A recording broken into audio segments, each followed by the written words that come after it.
Chapter 4. The Cop and the Anthem. Page number 20. Before you read, have you ever found yourself in a situation in which what happened was the opposite that you expected? If so, you are familiar with the irony of the situation, which is often embarrassing.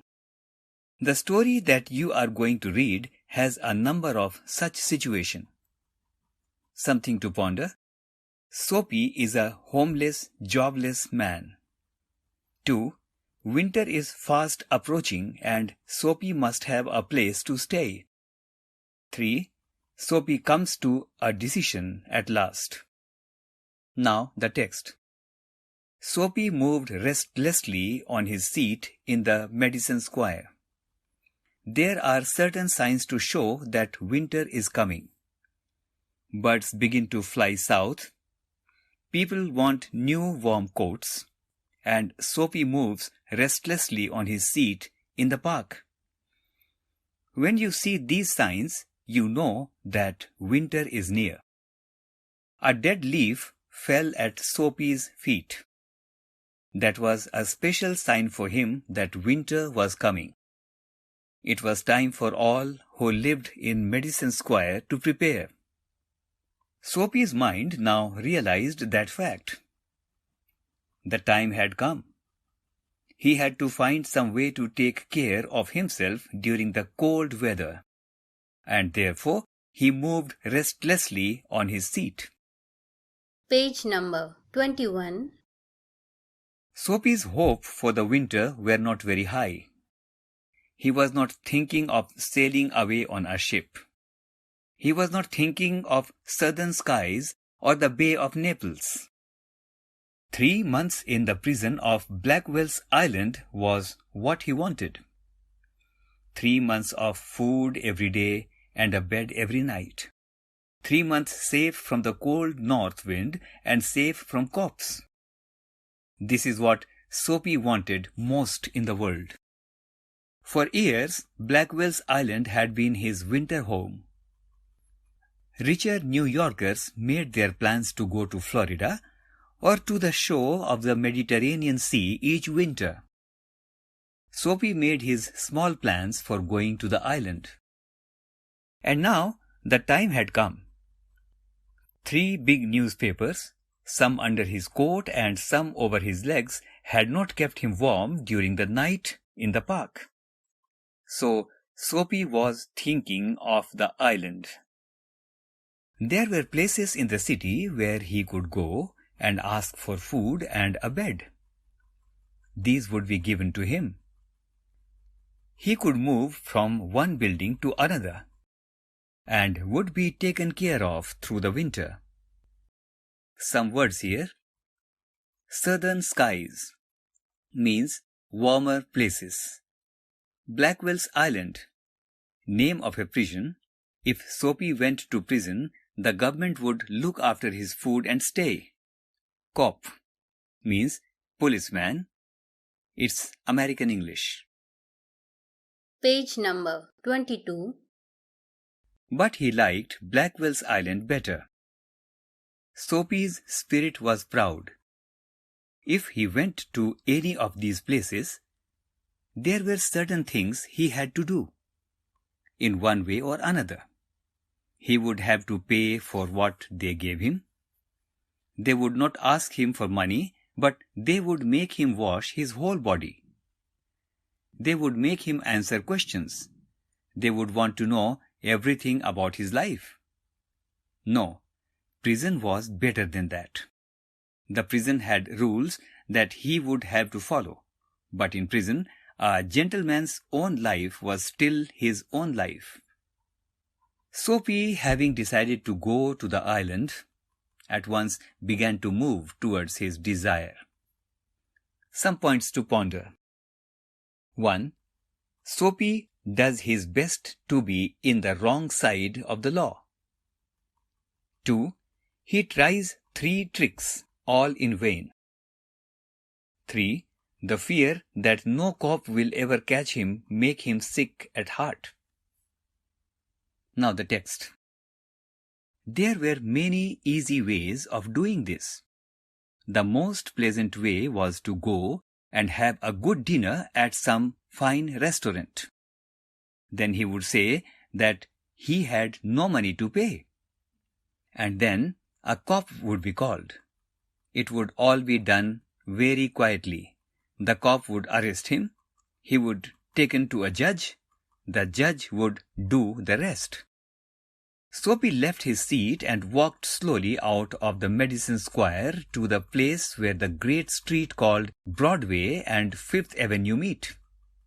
He went across this wide space and started north on Broadway. He stopped at a large and brightly lighted restaurant. This was where the best food and the best people in the best clothes appeared every evening. Soapy believed that above his legs he looked all right. His face was clean, his coat was good enough. If he could get a table, he believed that success would be his. Page number 23. The part of him that would be seen above the table would look all right. The waiter would bring him what he asked for. He began thinking of what he would like to eat. In his mind, he could see the whole dinner. The cost would not be too high. He did not want the restaurant people to feel any real anger. But the dinner would leave him filled and happy for the journey to his winter home. But as Soapy put his foot inside the restaurant door, the head waiter saw his broken old shoes and the torn clothes that covered his legs. Strong and ready hands turned Soapy around and moved him quietly and quickly outside again. Soapy turned off Broadway. It seemed that this most easy way to the island was not to be his. He must think of some other way of getting there. At the corner of 6th Avenue was a shop with a wide glass window, bright with electric lights. Soapy picked up a big stone and threw it through the glass. People came running around the corner. A cop was the first among them. Soapy stood still, and he smiled when he saw the cop. Page number 24. "Where's the man that did that?" asked the cop. "Don't you think that I might have done it?" said Soapy. He was friendly and happy. What he wanted was coming towards him. But the cop's mind would not consider Soapy. Men who break windows do not stop there to talk to cops. They run away as fast as they can. The cop saw a man further along the street running. He ran after him, and Soapy, sick at heart, walked slowly away. He had failed 2 times. Across the street was another restaurant. It was not so fine as one on Broadway. The people who went there were not so rich. Its food was not so good. Into this, Soapy took his old shoes and his torn clothes, and no one stopped him. He sat down at a table and was soon eating a big dinner. Page number 25. When he had finished, he said that he had no money. "Get busy and call a cop," said Soapy, "and don't keep a gentleman waiting." "No cop for you," said the waiter. He called another waiter.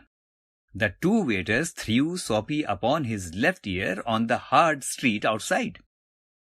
He stood up slowly, one part at a time, and beat the dust from his clothes. Prison seemed only a happy dream. The island seemed very far away. A cop who was standing near laughed and walked away. Soapy started moving again. When he stopped, he was near several theaters. In this part of the city, streets are brighter and hearts are more joyful than in other parts. Women and men in rich warm coats moved happily in the winter air. A sudden fear caught Soapy. No cop was going to arrest him. Page number 26. Some points to ponder. 1. Soapy tries his luck twice again, but cops remain indifferent as ever. 2. Soapy is suddenly reminded of his childhood home and mother and resolves to turn over a new leaf. 3. Feeling a hand on his arm, Soapy turns around to see the broad face of a cop. Now the text. Then he came to another cop standing in front of a big theater. He thought of something else to try. He began to shout as if he had too much to drink. His voice was as loud as he could make it. He danced. He cried out. And the cop turned his back to Soapy and said to a man standing near him, "It's one of those college boys. He won't hurt anything. We have orders to let them shout." Soapy was quiet. Was no cop going to touch him? He began to think of the island as if it were as far away as a star. He pulled his thin coat around him. The wind was very cold. Then he saw a man in a shop buying a newspaper. The man's umbrella stood beside the door. Soapy stepped inside the shop, took the umbrella, and walked slowly away. The man followed him quickly. "My umbrella," he said. "Oh, is it?" said Soapy. "Why don't you call a cop?" "I took it. Your umbrella?" "Why don't you call a cop? There is one standing at the corner." The man walked more slowly. Soapy did the same. Page number 27. But he had a feeling that he was going to fail again. The cop looked at the two men. "I," said the umbrella man. "That is, you know how these things happen? If that's your umbrella, I am very sorry. I found it this morning in a restaurant. If you say it's yours, I hope you will." "It's mine?" cried Soapy with anger in his voice. The umbrella man hurried away. The cop helped a lady across the street. Soapy walked east. He threw the umbrella as far as he could throw it. He talked to himself about cops and what he thought of them, because he wished to be arrested. They seemed to believe he was like a king who could do no wrong. At last, Soapy came to one of the quiet streets on the side of the city. He turned here and began to walk south towards Madison Square. He was going home, although home was only a seat in a park. But at a very quiet corner, Soapy stopped. Here was his old childhood home. Through one window, he could see a soft light shining. That had been his living room, where he had spent many happy, peaceful moments. Sweet music came to Soapy's ear and seemed to hold him there. The moon was above, peaceful and bright. There were few people passing who could hear birds high above him. And the music that came from the room held Soapy there, for he had known it well long ago. In those days, his life contained such things as mothers and flowers, and high hopes and friends, and clean thoughts and clean clothes. There was a sudden and wonderful change in his soul. He saw with sick fear how he had fallen. He saw his worthless days, his wrong desires, his dead hopes, the lost power of his mind. And also in a moment, his heart answered this change in his soul. He would fight to change his life. He would pull himself up out of the mud. he would make a man of himself again. Page number 28. There was a time he was young enough. He would find his old purpose in life and follow it. That sweet music had changed him. Tomorrow he would find work. A man had once offered him a job. He would find that man tomorrow. He would be somebody in the world. He would. Soapy felt a hand on his arm. He looked quickly around into the broad face of a cop. "What are you doing hanging around here?" asked the cop. "Nothing," said Soapy. "You think I believe that?" said the cop. Full of his new strength, Soapy began to argue. And it is not wise to argue with a New York cop. "Come along," said the cop. 3 months prison on Blackwell's Island, said the judge to Soapy next morning. By O. Henry. Page number 29. Exercise. Answer the following questions. 1. What are some of the signs of approaching winter referred to in the text? 2. Write true or false against each of the following. 1. Soapy did not want to go to prison. Blank. 2. Soapy had been to prison several times. Blank. 3. It was not possible for Soapy to survive in the city through the winter. Blank. 4. Soapy hated to answer questions of a personal nature. Blank. 3. What was Soapy's first plan? Why did it not work? 4. But the cop's mind would not consider Soapy. What did the cop not consider and why? 5. We have orders to let them shout. What the policeman referring to? 6. Write true or false against each of the following. 1. Soapy stole a man's umbrella. Blank. 2. The owner of the umbrella offered to give it to Soapy. Blank. 3. The man had stolen the umbrella that was now Soapy's. Blank. 4. Soapy threw away the umbrella. Blank. 7. There was a sudden and wonderful change in his soul. What brought about the change in Soapy? Discuss the following topics in groups. A. Suppose no cop came at the end. What would Soapy's life be like through the winter? 2. Retell an episode in the story which is a good example of irony in a situation.